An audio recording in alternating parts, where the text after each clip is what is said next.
Olá, seja bem-vindo ao nosso encontro maravilhoso na lição da Escola Sabatina.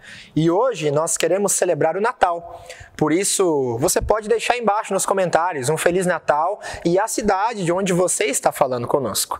Nós hoje celebramos o nascimento e a vida daquele que está bem vivo perto de nós, o nosso Senhor Jesus.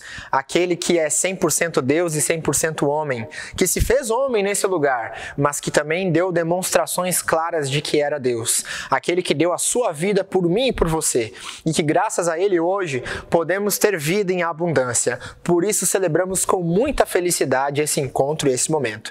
E é bom falar dele porque é exatamente esse o tema da lição de hoje, quando a lição o chama de nosso grande professor, o nosso Senhor Jesus. Aquele que não apenas ensina a teoria para nós, mas aquele que fala da prática, aquele que vive o que prega, né? Aquele que é a própria vida, na verdade.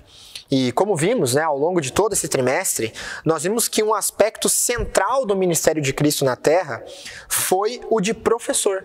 Por isso estudamos ao longo desses 3 meses vários pontos e entrelinhas que afirmam a forma maravilhosa a qual ele gosta de nos ensinar e de nos fazer enxergar os seus propósitos eternos. Por isso, não apenas enxergamos ele como um exemplo de alguém que fez tudo certo, mas de alguém que, além de fazer tudo certo, tem empatia com as suas ovelhas, aquele que vai na frente, aquele que é a referência para nós. Quando você pensa em sala de aula, lembra aí de um professor que marcou a sua vida. Eu sou professor hoje. E hoje, com os meus alunos, mesmo na sala virtual, eu fico imaginando em vários momentos divertidos os quais aprendemos sobre os mistérios de Cristo e sobre a sua volta. Mas nenhum deles é comparado com os momentos em que o próprio Senhor Jesus, como professor, nos ensina nos evangelhos, por exemplo. Quando ele afirma que está ensinando em Mateus 5, assim como também em Marcos 4, em Lucas 19 e em João 6. Aquele que ensinava em parábolas, de acordo com a capacidade dos ouvintes. Aquele que não falava palavras difíceis para surpreender as multidões, mas aquele que falava exatamente o que o coração precisa enxergar. Aquele que, com o seu exemplo, pegava as redes e ia para o mar ensinar a pescar, pescadores renomados. Aquele que entrava no meio das multidões e curava enfermos, em frente a médicos renomados, não para engrandecer o seu nome, mas para engrandecer o nome de Deus.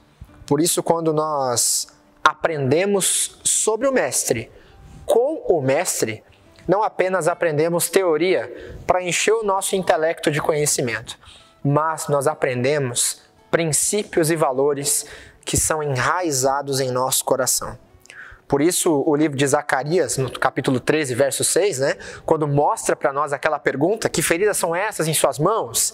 E ele responde, são feridas em que fui ferido na casa de meus amigos. Quando a lição nos pergunta sobre essas feridas, a lição afirma, e a Bíblia também afirma em Zacarias, que essas feridas são demonstração de um professor que deu uma aula prática de amor aos seus alunos. Por isso, hoje, ao celebrar o Natal, celebre a vida. Celebre as marcas, celebre um encontro prático com aquele que é o próprio amor. Senhor nosso Deus, obrigado por ser a demonstração maior do amor do nosso Pai. Obrigado por ser aquele que nos direciona e nos leva para entender o que de fato é amar e ser amados. Obrigado por ter vindo a esse mundo, por ter se entregue nesse lugar e ter cumprido a sua missão para nos salvar. Nós queremos aprender cada vez mais com o nosso precioso amigo e bom professor e pastor. Por isso, Senhor, esvazie nosso coração e nos encha de Ti. No Teu nome nós oramos. Amém.